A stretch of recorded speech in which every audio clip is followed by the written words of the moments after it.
about science, he stated that even if all evidence pointed to an old earth, he would still believe in a young earth because the scripture says so. I would like to ask you to be honest today and accept that even if all the evidence pointed to a designed universe, you will still go for chance, because in your book you accept that the universe appears to be designed. In one of your interviews, which I was watching today, you accept that there is design in the universe. So would you like to be honest today and say that no matter how much evidence points to design, you will still go for chance? How dare you say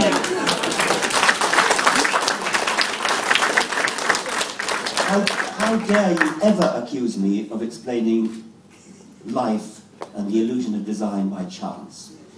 Darwinian natural selection is the very opposite of chance, and if you think it's chance, you don't understand Darwinian natural selection. However, to come to your question... do you believe that this universe is designed? No. So how did it come about? Would you like to explain? I'm a student, I'm trying to learn. Okay. Would you like to explain, if it's not designed... Well, let's divide the question into two. There's how did the universe come about, and the answer to that is, it's a question for physicists, and I can give an amateur answer because I'm a biologist.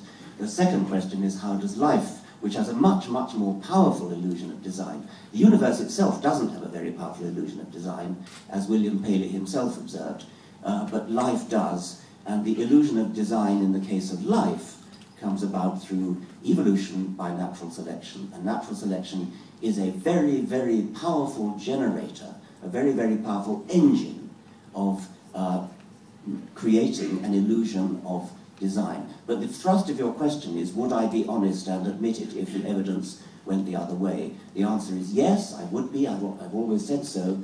I'm quite uncertain what that evidence could possibly look like. But if there really were good evidence for a designer of life, say, or a designer of the universe, then I would accept it. As I say, I find it very hard to imagine what it would look like. Since you have announced yourself as a Muslim, I would like to say that I have quite recently visited an Islamic school in England, and it was for a television program, and it was, I think, one of the best Islamic schools in the country, one of the highest reputation. The headmaster is, I believe, the chairman of a major council of Muslim teachers. And I was filmed talking to half a dozen girls, in the girls' half of the school. The girls and boys were not allowed to mix. So I was in the girls' half, and we were talking about life and evolution and things. Every one of those girls, many of them wanting to become scientists, doctors and so on, said that they didn't believe in evolution, they believed the world was young. And then I turned to their teacher, who was the head of science in the school, and she said that not only did she not believe in evolution, but that every single pupil in the school did not believe in evolution. So this is a real problem in Muslim schools in Britain.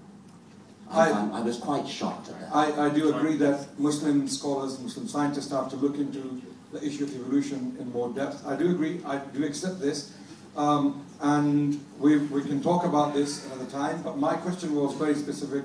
You seem to be accepting the notion of design in that interview. I don't know what that means. It's an illusion. There's a powerful illusion of design. Right. And I said that. Okay, thank you. Okay. Sorry, Peter. So, you want to communicate atheism to the world, and we want to have a connection with you as a human science, being. I want to communicate truth. Good. Do you believe in evolution? Do I believe in evolution? Yes.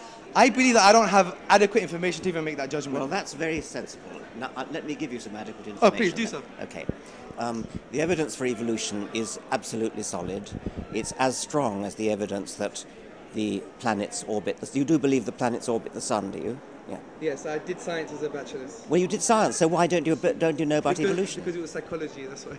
Well, psychology ought to include evolution because the human mind, the human brain, is an evolved organ, Okay, the evidence for evolution, although it happened a long time in the past, so you can't actually see it happening, or most of the time you can't.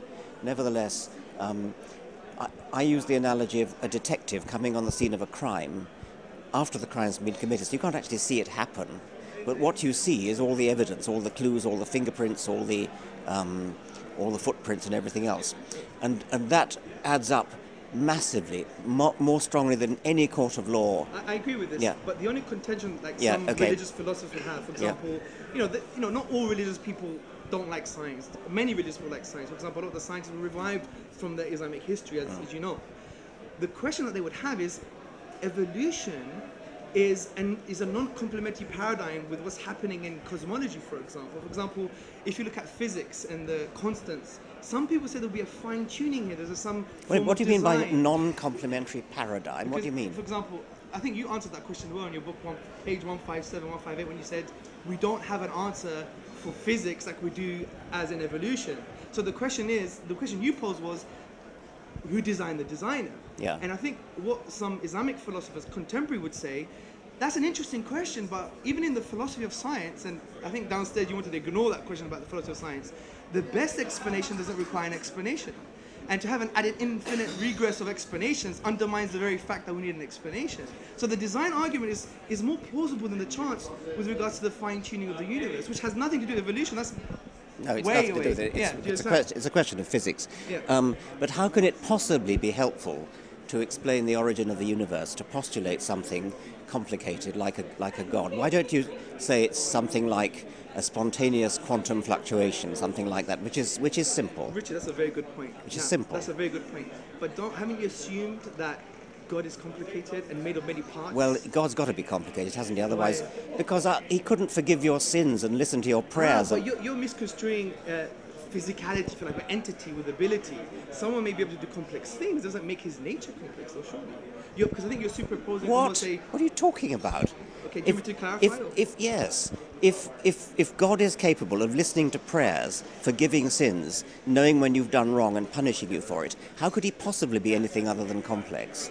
So are you saying that the design argument is not plausible because it creates more questions than it answers? Is that what you're saying? Yes. Okay, but don't you think then a bloated multiverse or multi-universe is far more complex? No, I don't actually. A bloated multiverse. It has no rational force, does it? A bloated multiverse is actually rather simple. It's just very wasteful. It's very uneconomical. But that's not going in line with Occam's razor, though. Do not multiply. Yes, it does. Right. It does really. No, it does rather. How does well, it do that? it's not. For a start, it's not beyond necessity. If it actually helps to explain something, it's not very complicated. It's just saying there are lots and lots and lots of universes. Well, you're saying there's an infinite amount of universes. Well, I'm not saying that, but that's the theory. Some physicists do. I'm not necessarily. Designed by an intelligent creator, omnipotent creator being. Can you just run me past why, if we're all designed, most religious people, first thing they do is chop off half of the genitalia? I'm going to go. Take care, Richard. Thank you very much.